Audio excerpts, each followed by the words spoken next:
Hello my dear students, welcome back to my channel Shubham lecture. जितने भी हमारे student इस बार हैं 12th में और जिनको 12 मार्च को क्लास 12 इंग्लिश का पेपर देना है, उनके लिए आज का ये वीडियो बहुत ही ज़्यादा इम्पोर्टेंट है। क्योंकि आज के इस वीडियो में मैं आपके लिए लेकर आया हूँ क्लास 12 इंग्लिश का एक वायरल मॉडल पेपर। अगर आप भी 12 मार्च को 12th इंग्लिश का पेपर देने वाले हैं तो भैया इस वीडियो को लास्ट तक जरूर देख लेना, क्योंकि जैसे ही मुझे ये वायरल पेपर मिला मैंने इसका लिखा पूरा सॉल्यूशन। आप लोग खुद देख सकते हैं आपके सामने, मैंने पूरा सॉल्यूशन लिखा और इस पूरे पेपर को मैं सॉल्यूशन के साथ आज बताने वाला हूं। क्योंकि हमारा टारगेट है भैया इस बार 12 मार्च को इंग्लिश में 100 में 95 प्लस लाने का। तो सबसे पहले इस वीडियो को लाइक करना, चैनल को सब्सक्राइब करना और हम पूरे 100 नंबर के इंग्लिश के पेपर को सॉल्यूशन के साथ समझेंगे। 12 मार्च को पेपर देने जाने से पहले इस वीडियो को जरूर देख लेना और इस पेपर कोड को ध्यान में रख लेना, ऐसे ही पेपर आपका 12 मार्च को आने वाला है। तो चलिए स्टार्ट करते हैं वीडियो को। देखो समय तो आपके पास 3 घंटे 15 मिनट रहेगा। कुछ निर्देश आपको दिए जाएंगे, इंस्ट्रक्शंस, जैसे first 15 minutes are allotted to the candidate for reading the question paper, यानी कि 15 मिनट आपको क्वेश्चन पेपर पढ़ने के लिए दिया जाता है। This question paper is divided into 4 section, section A B C and D, यानी ये जो क्वेश्चन पेपर होगा 4 सेक्शन में होगा, section A B C D. और थर्ड है all question from all the section are compulsory, मतलब सभी सेक्शन के सभी क्वेश्चन करना अनिवार्य है। फोर्थ है marks are indicated against each question, मतलब जो क्वेश्चन जितने नंबर का है उसके सामने दिया गया। अब मैंने बताया कि आपका इंग्लिश का पेपर 4 सेक्शन में होगा, तो सबसे पहला सेक्शन होगा ए, सेक्शन ए रीडिंग होगा। 15 नंबर का ये सेक्शन होता है। इसमें होता क्या है बस इतना समझो। देखो इसमें सिर्फ और सिर्फ एक अनसीन पैसेज आपको दिया जाता है। देखो ये आपको एक अनसीन पैसेज दिया जाएगा, यहां से लेकर स्टार्ट होगा और देखो यहां तक होगा, ठीक है, अनसीन पैसेज। इसके नीचे 5 क्वेश्चन रहेंगे ए बी सी डी ई करके, पांचों का आंसर आपको देना है। 15 नंबर इसी का मिलेगा, बिल्कुल फ्री में मिलता है। अभी मैं क्या करूंगा, इसका आपको हिंदी मीनिंग बताऊंगा पहले इस पूरे पैसेज का, ठीक है। पहले मैं इस पूरे पैसेज का हिंदी मीनिंग आपको समझाऊंगा, फिर जो 5 क्वेश्चन है इसका आंसर मैं ढूंढ ढूंढ कर इसी पैसेज से आपको लिखना भी सिखाऊंगा, कैसे इसका आंसर लिखेंगे ताकि हमें अनसीन पैसेज के 15 नंबर पूरे मिले, ठीक है। तो पहले हम क्या करेंगे, इस अनसीन पैसेज को पढ़ेंगे, फिर क्वेश्चन का आंसर इसी पैसेज में ढूंढेंगे। मैं ट्रिक बताऊंगा, ऐसे ढूंढोगे तो आपको जरूर मिलेगा और आपको पूरे 15 नंबर भी मिलेंगे। तो देखो इसको पढ़ते हैं पहले। ये मैन, वो व्यक्ति हु पोजेज, जिसके पास है ये स्ट्रॉन्ग विल, एक दृढ़ इच्छा शक्ति। देखो स्ट्रॉन्ग विल का मतलब होता है दृढ़ इच्छा शक्ति, एंड फर्म डिटरमाइनेशन, और दृढ़ निश्चय, ठीक है। फाइंड्स, वो प्राप्त करता है, ऑल डिफिकल्टीज, सभी कठिनाइयों का, सॉल्व यानी कि हल, मतलब जिस व्यक्ति में दृढ़ इच्छा शक्ति और दृढ़ निश्चय होता है उसकी सभी कठिनाइयां हल हो जाती हैं। जो भी डिफिकल्टीज हैं, जो भी कठिनाइयां हैं, सब हल हो जाती हैं। टू हिम, उसके लिए, दियर आर, ये नंबर, मतलब दियर यहाँ आर है, ये नंबर ऑफ वेज यानी कि कई रास्ते ओपन खुले, ठीक है। टू स्टेयर यानी कि बचने के लिए, क्लियर ऑफ ऑल डेंजर्स यानी कि सभी खतरों, एंड डिफिकल्टीज और कठिनाइयों से, और उसकी सभी कठिनाइयां, मतलब उसके लिए सभी खतरों और कठिनाइयों से बचने के लिए अनेक रास्ते खुले रहते हैं। मतलब जिसके अंदर दृढ़ निश्चय और दृढ़ इच्छा शक्ति होता है ना, उसके लिए सभी खतरे और सभी कठिनाइयों से बचने के लिए जो रास्ते हैं वो खुले रहते हैं। बस आपके अंदर फर्म डिटरमाइनेशन होना चाहिए, दृढ़ निश्चय होना चाहिए, ये ध्यान रखना, ठीक है। सच ये मैन, मतलब ऐसा व्यक्ति, ऑन वर्किंग हार्ड, वो कठिन परिश्रम करता रहता है, एंड और इवन भी, इफ अगर ही फेल्स, वो असफल भी होता है, ही इज नेबर, वो कभी नहीं डाउनकास्ट, मतलब निराश होता है। तो कहा जा रहा है कि ऐसा व्यक्ति कठोर परिश्रम करता रहता है और असफल होने पर भी कभी निराश नहीं होता। कुछ लोग अगर फेल हो जाते हैं गलती से ना, तो वो निराश होकर बैठ जाते हैं, भाई अब मैं कुछ नहीं कर सकता, मैं तो फेल हो गया। लेकिन आपके अंदर दृढ़ निश्चय होना चाहिए। फेलियर से आपको सीखना चाहिए कुछ, कि अगर कोई फेल हुआ है ना तो उसको कुछ सीखना चाहिए, ठीक है। मैं पूरा हिंदी मीनिंग बताऊंगा, टाइम भले ही लग जाए, लेकिन मैं पूरे पेपर को फुल सॉल्यूशन के साथ बताऊंगा, तो ध्यान से समझना। आगे देखो, फेलियर्स, असफलता, मेक ही, मुझे बनाती है, ऑल द मोर डिटरमाइंड यानी कि ज्यादा दृढ़, ठीक है, ज्यादा दृढ़, एंड और ही परसिस्ट, परसिस्ट का मतलब क्या होता है, लगा रहता है, वो लगा रहता है इन हिज टास्क, अपने कामों में, टिल, जब तक, ही अटेंस, वो प्राप्त कर लेता है, द डिजायर्ड सक्सेस, यानी कि मनचाही सफलता। तो यहां पे कहा जाता है कि असफलताएं उसे और भी दृढ़ बनाती है और वो तब तक अपने कार्यों में लगा रहता है जब तक उसे मनचाही सफलता नहीं मिल जाती।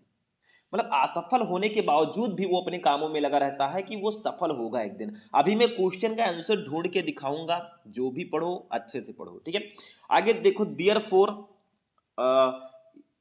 इसलिए, ठीक है, देयर फोर, इसलिए, द मैन, वो व्यक्ति, हु वर्क्स हार्ड, जो कठिन परिश्रम करता है, विथ, ये, विथ के साथ, ये स्ट्रॉन्ग रेजोल्यूशन, यानी कि दृढ़ संकल्प, एंड और एन अनसेकन विल, अनसेकन विल का मतलब होता है अडिग इच्छा शक्ति के साथ, अचीव्स, वो प्राप्त करता है, सक्सेस सफलता, एंड और मेक्स, वो बनाता है, हिज फॉर्च्यून, अपना भाग्य, ठीक है। इसलिए जो व्यक्ति दृढ़ संकल्प और अडिग इच्छा शक्ति के साथ कठोर परिश्रम करता है वो सफलता प्राप्त करता है और खुद का भाग्य बनाता है।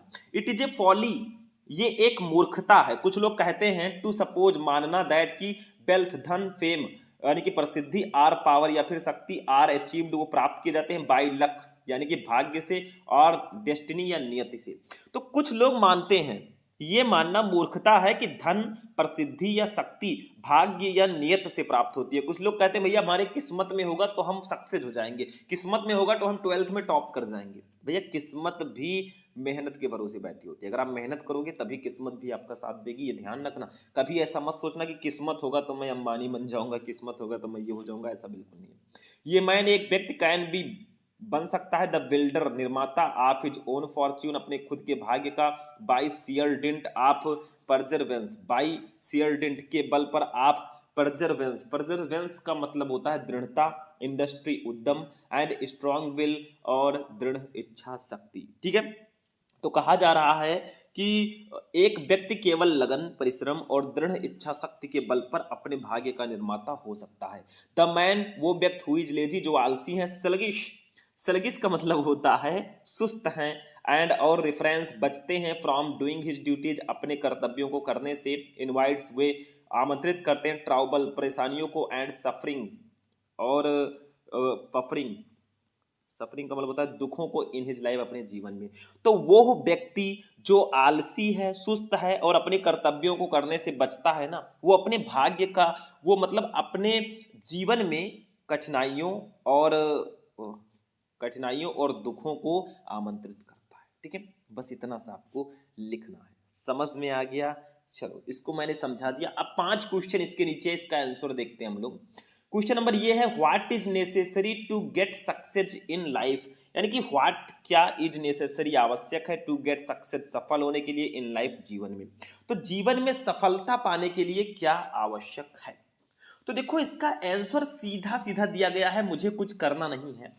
देखो आप अगर इसको उठाकर लिख दोगे, ये man who possess a strong will and firm determination find all difficulties solved, यहां तक लिख दोगे तो भी आपको नंबर मिल जाएगा। लेकिन आपको करना क्या है, कैसे लिखना है? देखो सबसे पहले जब हम पैसेज सॉल्व करेंगे तो आंसर नंबर डालना, फिर जो पैसेज का फर्स्ट वर्ड है देखो ए मैन, और जो इसका लास्ट वर्ड है देखो, लास्ट वर्ड हमारा हिज लाइफ, तो इसको ऐसे हम लिख देंगे। ध्यान से समझना थोड़ा सा, ठीक है। ये देखो हिज लाइफ मैंने कर दिया। अब एक एक का हम लोग आंसर देते हैं, देखो ध्यान से समझो। फर्स्ट वाला क्वेश्चन है कि what is necessary to get success in life, जीवन में सफलता पाने के लिए क्या आवश्यक है? तो मैंने आपको बताया था, देखो 3 नंबर में आपको ये 3 नंबर देकर जाएगा, देखो ध्यान से। To achieve success in life, जीवन में सफलता पाने के लिए, इट इज नेसेसरी, आवश्यक है, टू पोजेस, पास होना, ये स्ट्रॉन्ग विल, एक दृढ़ इच्छा शक्ति, एंड फर्म डिटरमाइनेशन, और दृढ़ निश्चय। मतलब जीवन में सफलता पाने के लिए दृढ़ इच्छा शक्ति और दृढ़ निश्चय का होना आवश्यक है। भैया 3 नंबर आपको ये दे गया, और इसका आंसर कहाँ है ये देखो, ये man who possess a strong will and firm determination finds all difficulties solve. तो कुछ इसी से रिलेटेड आपको लिखना है, मतलब मैंने जो हिंदी मीनिंग इसीलिए तो बताया ताकि आप इसका आंसर आसानी से लिख सकें, ठीक है। तो जीवन में सफलता पाने के लिए दृढ़ निश्चय और दृढ़ दृढ़ इच्छा शक्ति और दृढ़ निश्चय का होना आवश्यक है, ठीक है। तो यहाँ पे दिया ही गया है स्ट्रॉन्ग विल एंड फर्म डिटरमाइनेशन। तो कुछ इसी से रिलेटेड आपको लिखना है। देखो 3 नंबर हमारा कंप्लीट हो गया। दूसरा देखो, how do failure help achieve the desire success. How कैसे डू फेलियर असफलताएं हेल्प सहायता करती है अचीव प्राप्त करने के लिए द डिजायर्ड सक्सेस मनचाही सफलता, यानी कि असफलताएं मनचाही सफलता पाने में कैसे मदद करती हैं। तो देखो यहां से आपका आंसर है, मैं पैसेज में भी दिखा देता हूं ताकि कोई दिक्कत ना हो। देखो यहां से आपका लिखा हुआ है, देखो ये failure makes him all the more determined and he persist in his task till he attain the desired success. तो अगर आप यहां से यहां तक भी लिख देते हैं ना, आपको नंबर मिल जाएगा। लेकिन थोड़ा सा एक्सचेंज करके हम लिखेंगे, अपनी तरफ से भी आप लिख सकते हैं। देखो कैसे लिखा है, फेलियर असफलताएं हेल्प सहायता करती है अचीव प्राप्त करने के लिए द डिजायर्ड सक्सेस मन चाहे सफलता बाय मेकिंग बनाकर ये पर्सन एक व्यक्ति को मोर डिटरमाइंड ज्यादा दृढ़ एंड और परसिस्टेंस, यानी कि और दृढ़ इन दियर एफर्ट अपने प्रयासों में, यानी कि असफलताएं व्यक्ति को अपने प्रयासों में अधिक दृढ़ और दृढ़ बनाकर मन चाही सफलता प्राप्त करने में मदद करती है। इंस्टीड के बजाय आप बिकमिंग डिस्करेज्ड, यानी कि निराश होने के बजाय दे वे यूज प्रयोग करते हैं फेलियर असफलताओं को एज अपॉर्चुनिटी एक अवसर के रूप में टू लर्न एंड ग्रो, यानी कि सीखने और आगे बढ़ने के लिए। और निराश होने के बजाय वे असफलताओं को सीखने और आगे बढ़ने के लिए अवसर के रूप में उपयोग करते हैं कि मैं असफल हूं तो क्यों हुआ, उससे मुझे कुछ सीखना चाहिए, तो वो सीखते हैं और ग्रो होते हैं। भैया 3 नंबर इसका भी कंप्लीट। देखो 3 नंबर हमारा कंप्लीट हो रहा है। सी वाला देखो, who is the builder of his own Fortune. Who is the builder of his own Fortune, यानी कि कहा जा रहा है कि अपने भाग्य का निर्माता कौन होता है। ठीक है, अपने भाग्य का निर्माता कौन होता है। तो देखो यहाँ पे सीधा सीधा लिखा है, देखो ध्यान से, ये देखो, ये man can be the builder of his own fortune by sheer dint of perseverance industry and strong will. यहां से यहां तक लिख दो भाई, नंबर मिल जाएगा। देखो आपको करना क्या है, जो क्वेश्चन का कीवर्ड है ना, उसको यहां पे ढूंढना है। जैसे देखो क्वेश्चन में आ गया ओन फॉर्च्यून, तो आप देखिए कहाँ ओन फॉर्च्यून है, यहां है ओन फॉर्च्यून, तो इसको यहां से उठाकर, यहां से जहां से स्टार्ट हुआ है यहां से उठाकर यहां तक लिख दो। अगर आपको कुछ नहीं पता है, अगर आप चीजों को समझ रहे हैं तो बात ही अलग है। ठीक है, तो इसको लिखेंगे, देखो the man who posses perseverance industry and a strong will is the builder of his own fortune, यानी कि द मैन जिस व्यक्ति में हु पोजेज जिसके पास होता है परजर्वेंस यानी कि दृढ़ता, इंडस्ट्री परिश्रम आप बोल सकते हैं, उद्यम, एंड और ये स्ट्रॉन्ग विल एक दृढ़ इच्छा शक्ति, विल इज द बिल्डर वो निर्माता होता है ऑफ हिज ओन फॉर्च्यून अपने खुद के भाग्य का। तो जिस व्यक्ति में दृढ़ता, परिश्रम और दृढ़ इच्छा शक्ति होती है वो अपने भाग्य का निर्माता स्वयं होता है। 3 नंबर ये भी कंप्लीट। देखो कैसे नंबर आपके कंप्लीट हो रहे हैं, तो इसको समझो, इसके बाद तो बाकी सारी चीजें मैं बताऊंगा। D, what kind of people invite miseries in their life, यानी कि व्हाट काइंड ऑफ पीपल किस प्रकार के लोग इनवाइट आमंत्रित करते हैं माइजरीज दुखों को इन दियर लाइफ अपने जीवन में। तो किस प्रकार के लोग अपने जीवन में दुखों को आमंत्रित करते हैं, तो भैया ये देखो यहां से यहां तक उठाकर लिखो, the man who is lazy sluggish and refrains from doing his duties invites trouble and suffering in his life. बस यही उठाकर लिख दो मेरे भाई, नंबर आपको मिल जाएगा 3 नंबर। और तो ऐसे लिखेंगे, देखो पीपल लोग हु आर लेजी जो आलसी हैं, स्लगिश सुस्त हैं, एंड और नेग्लेक्ट बचते हैं देयर ड्यूटीज अपने कर्तव्यों को करने से, इनवाइट्स वो आमंत्रित करते हैं ट्राउबल्स परेशानियों को, एंड सफरिंग और दुखों को इन देयर लाइफ अपने जीवन में। तो जो लोग आलसी, सुस्त और अपने कर्तव्यों की उपेक्षा करते हैं वे अपने जीवन में परेशानियों और कष्टों को आमंत्रित करते हैं। सफरिंग का मतलब कष्ट भी होता है। लो बेटा 3 नंबर ये भी कंप्लीट। क्या है इसमें, क्या है आखिर, क्यों परेशान हो, कहां पड़े हो चक्कर में भाई, कोई नहीं टक्कर में। चलो अब हम नेक्स्ट देखते हैं। अब हमारा 4 क्वेश्चन हो गया, 12 नंबर। अब वोकेबुलरी एक एक नंबर का 3 रहेगा। देखो explain the underline portion of the passage, यानी कि इस पैसेज में देखो अंडरलाइन पोर्शन है यहां से यहां तक, देखो इसके नीचे अंडरलाइन दिख रहा है। Failure make him all the more determined and he persists in his task till he attains the desired success. तो इसको मैं बताता हूं, थोड़ा सा समझो। इसमें कहा जा रहा है the underlined portion, underlined portion में रेखांकित भाग में ऑफ द पैसेज, पैसेज के मीन्स इसका मतलब है दैट की फेलियर असफलताएं मेक द पर्सन व्यक्ति को बनाती हैं इवन मोर डिटरमाइंड ज्यादा दृढ़ टू सक्सीड सफलता पाने के लिए। मतलब इस रेखांकित भाग का अर्थ है कि असफलताएं व्यक्ति को सफल होने के लिए और भी अधिक दृढ़ बनाती हैं, एंड और दे कंटिन्यू वे लगे रहते हैं वर्किंग हार्ड, कठिन परिश्रम करने में, अनटिल जब तक तब तक नहीं, दे रीच देयर गोल, वे अपने लक्ष्य तक नहीं पहुंच जाते। और वे तब तक कड़ी मेहनत करते रहते हैं जब तक वे अपने लक्ष्य तक नहीं पहुंच जाते। यही इसका मतलब है भाई, 1 नंबर इसका भी कंप्लीट। इतना बड़ा लिखने की जरूरत नहीं है, आप छोटा सा भी लिख सकते हैं। दूसरा, right the opposite for success, मतलब सक्सेस का अपोजिट लिखो भैया। तो सक्सेस का अपोजिट फेलियर ही तो होगा। आपके पैसेज में है फेलियर, कई बार आया है, मैंने अभी दिखाया था फेलियर, यहाँ पे खुद देख लो फेलियर है, ठीक है। तो सक्सेस का जो अपोजिट होगा, सक्सेस का मतलब होता है सफलता, फेलियर का मतलब होता है असफलता, तो ये इसका अपोजिट होगा। एक और वोकेबुलरी रहेगा, देखो, right the adjective form of the word resolution, मतलब संकल्प शब्द का विशेषण रूप लिखिए। तो देखो हम लिख दे, the adjective form of the word resolution is resolute, मतलब रिजोल्यूशन संकल्प का जो एडजेक्टिव फॉर्म होगा वो रिजोल्यूट होगा, यानी कि दृढ़, ठीक है। तो ये आपका हो गया 3 नंबर, 1 नंबर इसका भी कंप्लीट। यानी कि 15 नंबर आपका भैया एग्जामिनर ऐसे देगा, कहेगा ले बेटा इस पे तेरा ही हक है। ढूंढ ढूंढ कर आंसर लिखना है, कुछ इसमें करना नहीं होता है, चीजों को समझो, समझने से ही सब कुछ होने वाला है, ठीक है। चलो सेक्शन ए हमारा कंप्लीट हुआ, थोड़ा टाइम भले ही लगा, लेकिन पैसेज को मैंने सॉल्व करना सिखा दिया ताकि आपका ये 10-15 नंबर एकदम कंप्लीट रहे। सेक्शन बी राइटिंग आता है भैया, इसमें 2 चीजें होंगी, ये 20 नंबर का टोटल होगा, 10 नंबर का आपका आर्टिकल होगा, 10 नंबर का आपका लेटर होगा। तो देखो सबसे पहले आर्टिकल है, right an article on any one of the following topics in about 100 to 150 words, यानी कि आपको 100 से 150 वर्ड्स में आपको आर्टिकल्स लिखने। 3 आर्टिकल दिए जाएंगे, 3 में से करना एक ही है, जैसे place of mother in society, समाज में माँ का स्थान, राइजिंग प्राइसेस, बढ़ती कीमतें, योर एम इन लाइफ, जीवन में आपका लक्ष्य। 3 आपको दिए जाएंगे आर्टिकल, 3 में से कोई एक आपको करना है भाई, आपको नंबर पूरे 10 मिलेंगे। अब देखो आर्टिकल मैं यहाँ पे नहीं बताने वाला हूँ, आप लोग खुद अभी मैं सेक्शन सी जो है उसका पूरा सॉल्यूशन दूंगा, लेकिन आर्टिकल के लिए आप लोग सर्च करना यूट्यूब पे class 12 English important article Shubham lecturer, तो आपको आर्टिकल मिल जाएगा, जाकर जरूर देखना, मेरे कहने का मतलब है, ठीक है। उसमें मैंने आर्टिकल लिखना और इंपॉर्टेंट कौन कौन से हैं सब मैंने बताया।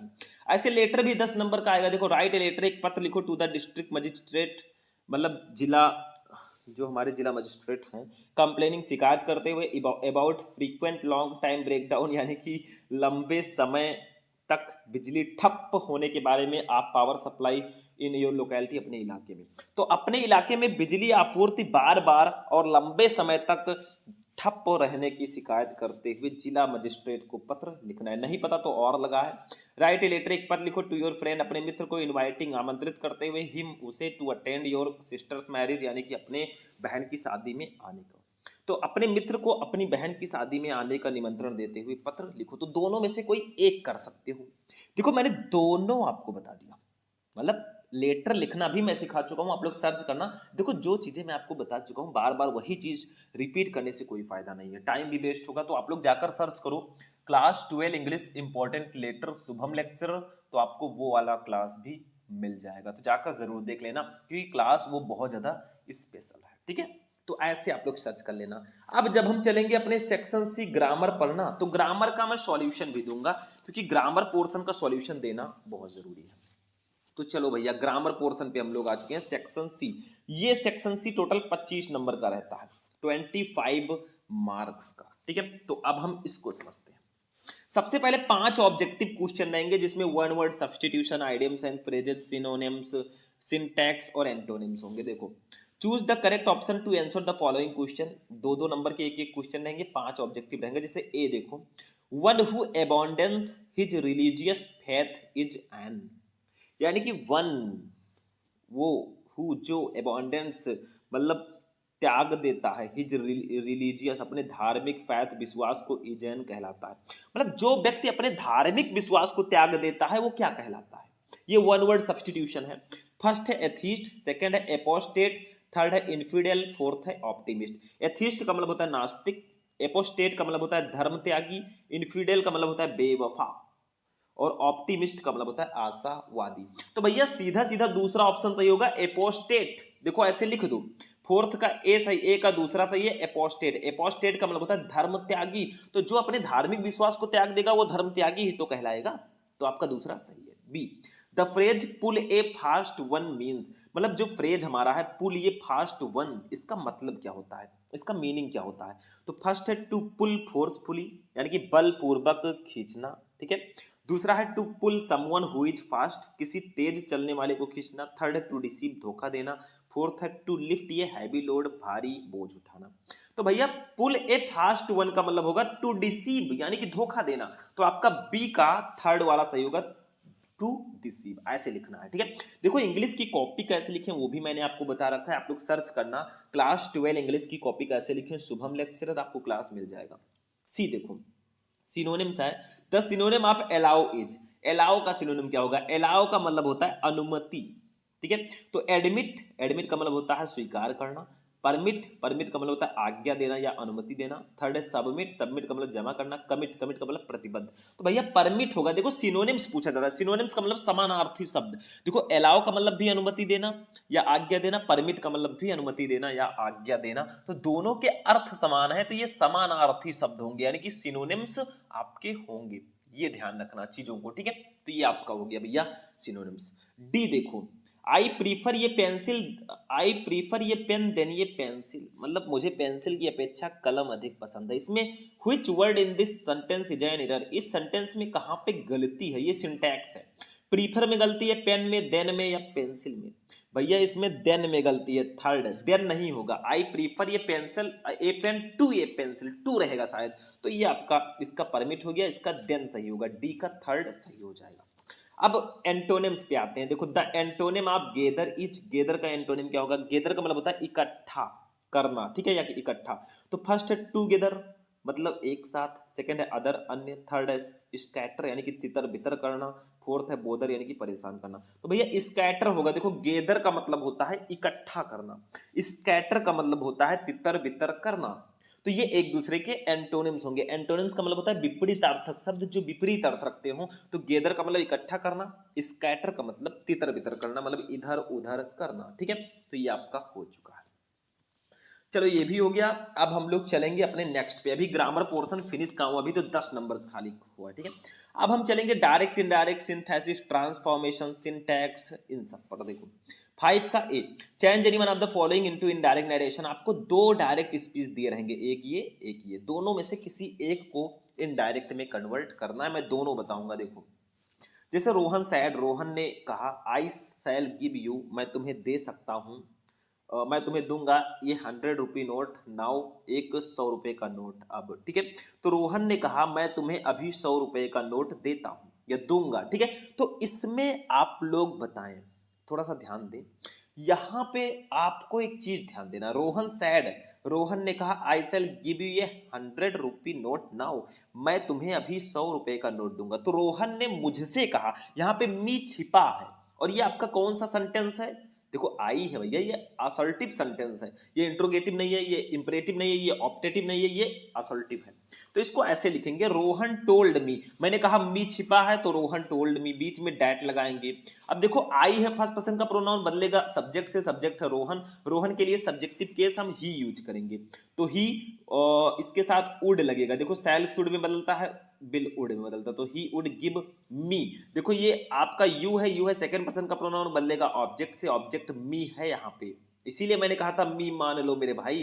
तो ये यू मी से बदलेगा तो मी हो जाएगा, ये 100 रुपीज नोट नाउ बदल जाएगा देन में, बस हो गया भाई, 2 नंबर कंप्लीट। तो Rohan told me that he would give me ये 100 रुपी नोट देन, बस हो गया। दूसरा, the principal said to the boys, principal ने लड़कों से कहा या बच्चों से कहा, do not enter the class, यानी कि क्लास में प्रवेश मत करो। इसको इनडायरेक्ट में कैसे बदलेंगे, तो देखो ये कौन सा सेंटेंस है, ये इंपरेटिव सेंटेंस है। तो द टीचर फॉरबेड कर दो, फॉरबेड का मतलब होता है मना करना। देखो हमारे प्रिंसिपल साहब मना ही कर रहे हैं, तो the principal forbade the boys to. अब देखो अगर आपने फॉरबेड लगा दिया तो वो निगेटिव खुद में होगा, तो यहां पे नॉट नहीं लगेगा, टू एंटर द क्लास, बस इतना लिख दो। तो ऐसे लिख देना, the principal forbade the boys to enter the class. 2 number इसका होगा, दोनों में से कोई एक ही करना है, मैंने दोनों बता दिया।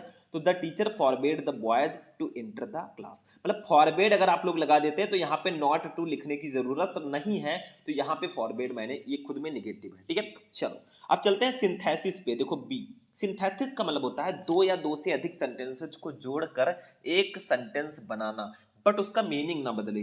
देखो combine any one of the following as directed, आपको ब्रैकेट के अनुसार कंबाइन करना है। देखो you sent me a boy yesterday, तो आपने कल मुझे एक लड़का भेजा था। I am impressed with him, मैं उससे बहुत प्रभावित हूँ। इसको कॉम्प्लेक्स सेंटेंस में बदलना है। 2 सेंटेंस है, दोनों को जोड़कर एक सेंटेंस बनाना है, वो भी कॉम्प्लेक्स सेंटेंस। तो लिखेंगे, देखो कुछ ऐसे लिखेंगे, आई am impressed with the boys, मैं उस लड़के से प्रभावित हूँ whom, जिसको यू सेंट मी यस्टरडे, आपने कल मेरे पास भेजा था।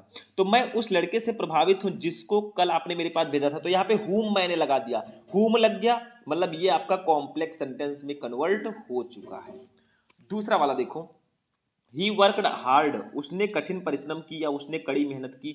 ही डिड नॉट सक्सीड, उसे सफलता नहीं मिली। इसको कंपाउंड सेंटेंस में आपको बदलना है। तो इसको कैसे बदलेंगे, कुछ इस प्रकार से देखो, ही वर्कड हार्ड, उसने कड़ी मेहनत की, बट लेकिन ही डिड नॉट सक्सीड, वो सफल नहीं हुआ। तो उसने कठिन परिश्रम किया लेकिन वो सफल नहीं हुआ। बस इतना लिख दो भाई, 2 नंबर इसका कंप्लीट। बस ऐसे ही कंपाउंड सेंटेंस में आपको चेंज कर देना है।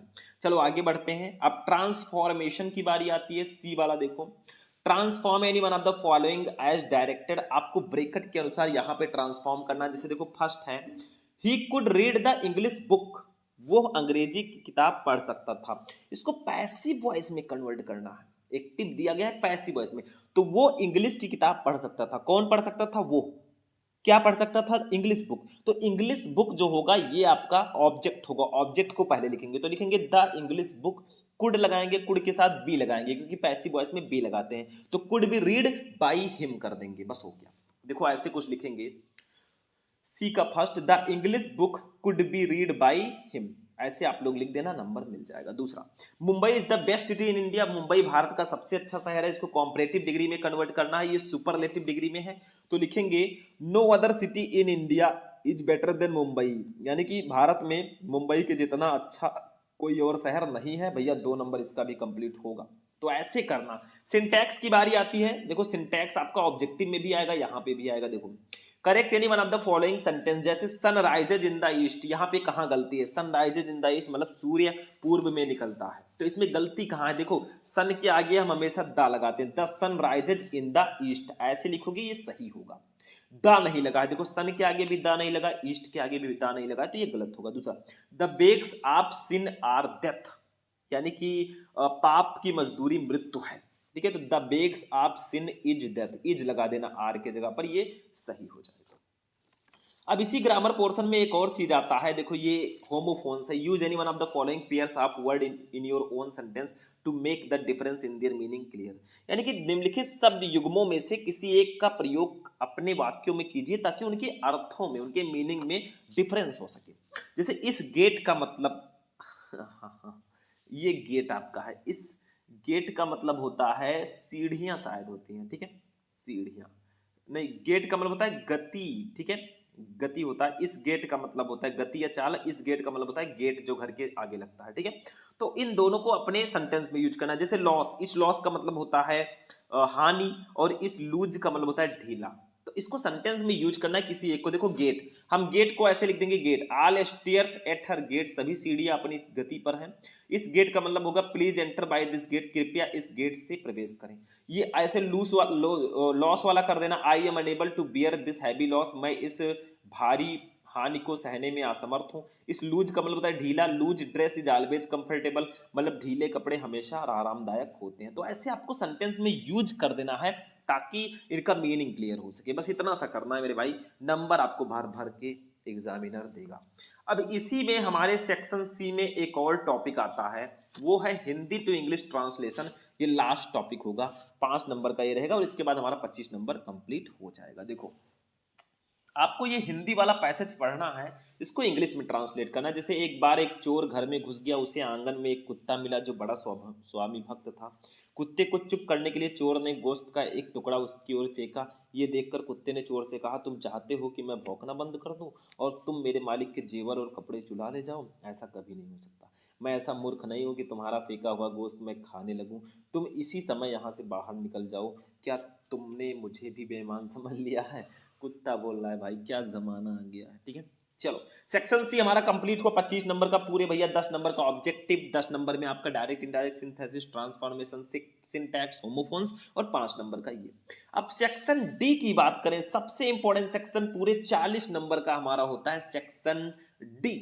अब इसमें क्या होता है, इसमें आपका प्रोज का 15 नंबर, पोएट्री का 10 नंबर, सप्लीमेंट्री का 15 नंबर, टोटल 40 नंबर के क्वेश्चन होते हैं। देखो इसमें, देखो मैं आपको क्वेश्चंस बता रहा हूं, कैसे पेपर आएगा वो मैं बता दे रहा हूं। बाकी मैंने क्वेश्चन आंसर बहुत सारे आपको बता रखे हैं, आप लोग सर्च करना class 12 English important question Shubham lecturer, तो आपको क्लास मिल जाएगा। ठीक है, देखो सबसे पहले प्रोज का क्वेश्चन रहेगा, 2 शॉर्ट 1 लॉन्ग रहेगा, 15 नंबर। देखो answer the following question in about 40 word each, 8 नंबर। जैसे ए है, what did M Hamel say about the French language? M Hamel ने फ्रेंच भाषा के बारे में क्या कहा? नहीं पता तो और लगा है। Where is Seemapuri situated? Seemapuri कहाँ स्थित है? दोनों में से कोई एक कर दो, 4 नंबर आपका कंप्लीट है। ये हमारे द लास्ट लेसन चैप्टर का क्वेश्चन है, ये हमारे लॉस्ट स्प्रिंग चैप्टर का क्वेश्चन है। बी देखो, व्हाट डिड रूजवेल्ट से about the fear of death? यानी कि रूजवेल्ट ने मृत्यु के भय के बारे में क्या कहा? नहीं पता तो और लगा है। Why did the man selling rat trap resort to begging and petty thieveries? यानी कि चूहेदानी बेचने वाले व्यक्ति ने भीख मांगने और छोटी मोटी चोरी करना क्यों शुरू कर दिया? तो दोनों में से कोई एक इसमें भी करना। तो 4 नंबर इसका मिलेगा, 4 नंबर इसका मिलेगा, 8 नंबर का आपका शॉर्ट आंसर टाइप क्वेश्चन रहेगा। आप लोग सर्च करना class 12 English important question Shubham lecturer, आपको क्लास मिल ही जाएगा, जाकर जरूर देखना। अब चलते हैं लॉन्ग पे। देखो 2 शॉर्ट हो गए 8 नंबर के, एक लॉन्ग रहेगा 7 नंबर का, 15 नंबर प्रोज से रहेगा। देखो answer any one of the following question in about 80 word, आपको लगभग 80 शब्दों में आंसर देना है। 7 नंबर का ये रहेगा। जैसे ए, मेंशन द हजार्ड, यानी कि व्याख्या करो द हजार्ड, कठिनाइयों का, खतरों का, ऑफ वर्किंग, काम करने के लिए, in the glass bangle industry, यानी कि चूड़ी उद्योग में। तो कांच की चूड़ी के उद्योग में काम करने के खतरों का उल्लेख करो भाई। आपका ये लॉस्ट स्प्रिंग चैप्टर का क्वेश्चन है, जो फिरोजाबाद के चूड़ी बनाने वाले लोग हैं उनकी स्थिति को बताया गया। B, the story the rat trap is both entertaining and philosophical discuss, यानी कि द स्टोरी कहानी, the rat trap is both वो दोनों है इंटरटेनिंग यानी कि मनोरंजक, एंड और फिलोसफिकल यानी कि दार्शनिक, डिस्कस चर्चा करो। मतलब जो कहानी हमारी है द रैट ट्रैप, ये एक मनोरंजक और दार्शनिक दोनों है, चर्चा कीजिए, इस पर डिस्कस कीजिए। ठीक है, ये आपका होगा। तो ये आपका लॉन्ग क्वेश्चन हो गया। तो 8 नंबर का शॉर्ट, 7 नंबर का लॉन्ग, 15 नंबर प्रोज का हो जाएगा। अब हम पोएट्री की तरफ अपने चलेंगे मेरे भाई। पोएट्री से कैसे क्वेश्चन आएंगे इसको जान लो। Poetry, read the following extract carefully and answer the question that follow. आपको ये स्टैंजा दिया गया यहां से यहां तक, इसको खूब ध्यान से पढ़ना है। 6 नंबर का रहेगा और इसके नीचे 3 क्वेश्चन रहेंगे, ये खुद देख लो, ए बी सी, 3 क्वेश्चन रहेंगे, तीनों का आंसर दो, 2-2 नंबर के रहेंगे, आपको 6 नंबर इसके लिए मिल जाएगा। जैसे fisherman in the cold sea would not harm whales and the man gathering salt would look at his hurt hand. ठीक है, ये आपका क्वेश्चन है, ये आपका स्टैंजा है। इसी स्टैंजा से रिलेटेड 3 क्वेश्चन आपको दिए गए हैं एज अ गिफ्ट। इन तीनों क्वेश्चन का आंसर देना है। अब स्टैंजा किस चैप्टर से आ सकते हैं मैंने बता दिया, my mother eight 66, keeping quiet, a thing of beauty. 3 chapter बहुत इंपॉर्टेंट है। और सेंट्रल आइडिया की अगर बात करें तो भैया इन्हीं 3 चैप्टर का आएगा। देखो, right the central idea of any one of the following poem.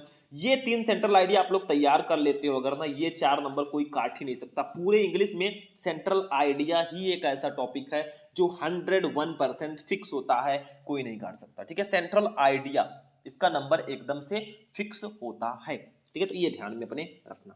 तो ये आपका सेंट्रल आइडिया हो गया। तो 6 नंबर का ये, 4 नंबर का ये, 10 नंबर आपका पोएट्री से रहेगा।